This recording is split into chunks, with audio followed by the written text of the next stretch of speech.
tầm tầm sang tụrang sang sang tùng sang sang tụrang tụrang tụrang sang tùng sang sang tụrang sang tùng sang sang sang sang sang sang sang pin bala bala bala bala công sĩ phát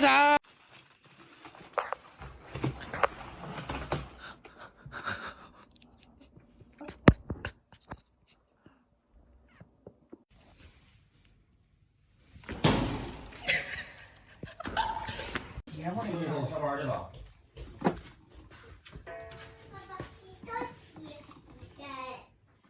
妈呀，这是咋的了？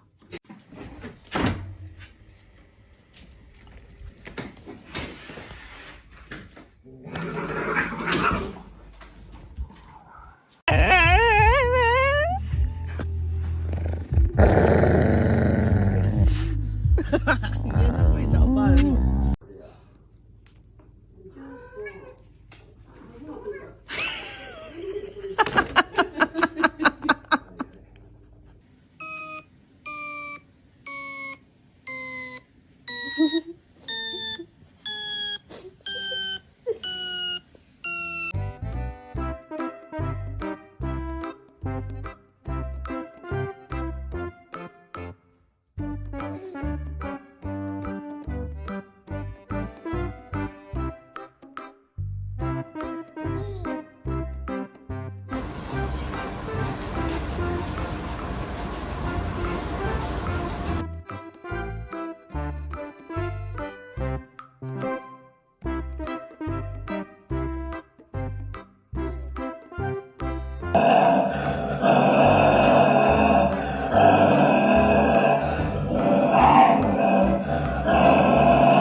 Dear my beloved audiences, today I want to tell you a story which is called Beirut's Bouncy Buladi. Buladi wasn't your average Lebanese stray dog. With his short, sandy-colored fur, ears that often caught the wind like tiny sails, and a bark that sounded suspiciously like a car horn, especially when he was excited, he was more of a clumsy comedian than a traditional guard dog. He lived near the vibrant streets of Hamra, where the air hummed with the scent of Manakish, the bustling cafes, and endless adventures. Buladi's main job, as he saw it, was to bring unexpected joy and accidental chaos to everyone he met. Part 1. The Case of the Vanishing Manakish. Buladi's day, much like the winding alleys of Beirut, was full of unexpected turns. Today's turn began with the irresistible scent of freshly baked Manakish, savory, warm, and utterly irresistible. Tata, Grandma, Layla, a beloved bakery owner with a warm smile and the fluffiest Manakish in all of Lebanon, had just placed a towering tray of plump pastries on her bakery counter to cool. Buladi, his nose twitching, knew his destiny lay with those golden brown treasures.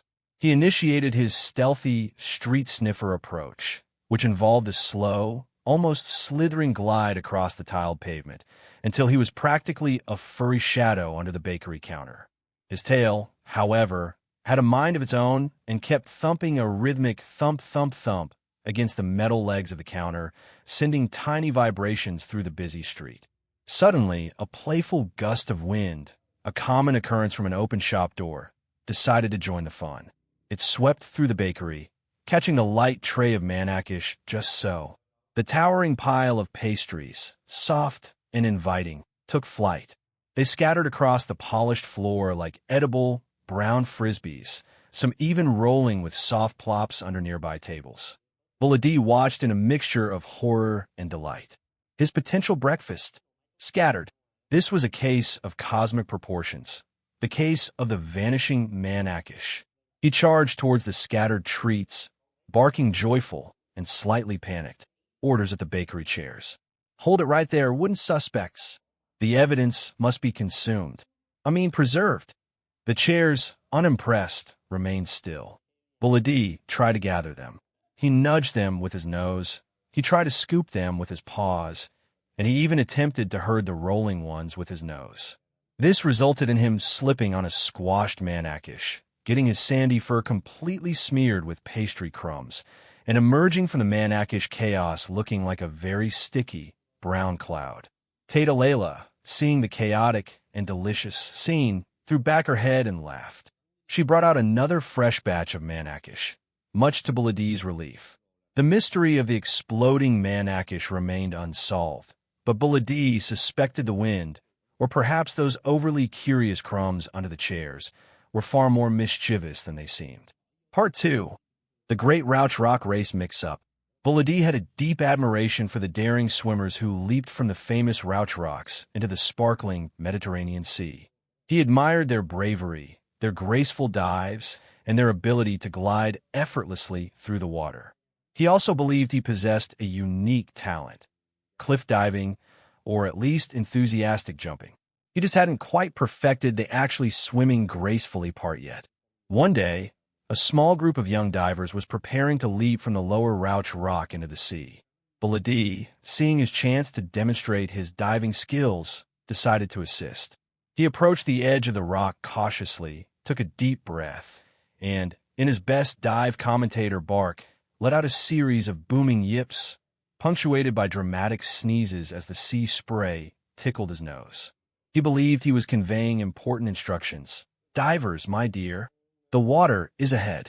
Leap bravely, and perhaps share some lemonade later. The divers, however, interpreted this as a very loud and intrusive attempt at conversation. They looked at the barking dog, then at each other, confused. Buladi then tried to leap into the sea, hoping to get a better view of the dive course, but the water was a bit too far down for a graceful entry. He ended up jumping repeatedly at the edge, his short legs flailing in the air, looking like a furry, sandy fountain. He tried to swim after a passing boat by barking at it, but the boat sailed on. He even attempted to bark commands at the waves, hoping they would carry him, but the waves remained unresponsive. Finally, in desperation, he barked at the seagulls flying overhead, hoping they would give him wings. The seagulls, however, simply flew away, clearly indicating they were done with the diving advice. A local fisherman, seeing the one-sided dive commentary, chuckled. "Buladi," he said, patting the dog's wet head. "Some divers prefer quiet concentration to loud coaching." Buladi, still convinced the divers are just being stubborn, gave the disappearing divers a suspicious glare. Part 3. The Souk Sleuth and the Tourist Treasure. Buladi loved going with the Al-Fahad family to explore Beirut's bustling souk.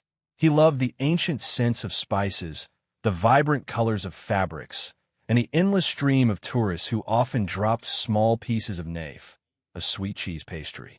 One day, while exploring near a glittering gold jewelry stall, Buladi spotted a tourist looking very distressed. The tourist, a kind man with a camera slung around his neck, seemed to have lost something important. This was the Souk Sleuth's treasure hunt. Buladi, putting on his most serious eagle-eyed detective face, which mostly involved squinting his eyes until they disappeared in his fur, approached the man. He sniffed his sandals, his camera bag, and then the dusty ground around him. He picked up a faint scent of delicious spice coffee. He followed the scent, his tail wagging with determined focus, weaving through crowds of shoppers and past quaint cafes. He barked at a passing donkey, thinking it might be a suspicious character, and even tried to interrogate a silent, ancient olive oil vendor, which, predictably, offered no clues. The scent led him to a small, charming antique stall, where he found a tiny, sparkly object. It was a silver key, shaped like a cedar tree, and it smelled faintly of spiced coffee. Buladi, with a triumphant bark and a slightly squished ear from squeezing into the crowded stall, picked up the key and trotted back to the distressed tourist. The man's eyes lit up when he saw his key. "Oh my goodness, my hotel key. Thank you, thank you." He hugged Buladi tightly and, as a reward, pulled out a small cup of sweet, milky coffee, carefully cooling it for Buladi. Buladi's eyes widened. Coffee. This was the best reward a Beirut sleuth could ask for. He lapped up the coffee, his tail wagging furiously. He might not always understand humans or divers or even the wind, but he understood the universal language of a well-earned treat. And that, Buladi knew, was the greatest mystery of all on the charming, funny streets of Beirut. If you like this video, please leave a like and a subscribe. It will really help our channel grow. But if you don't like it, then just skip it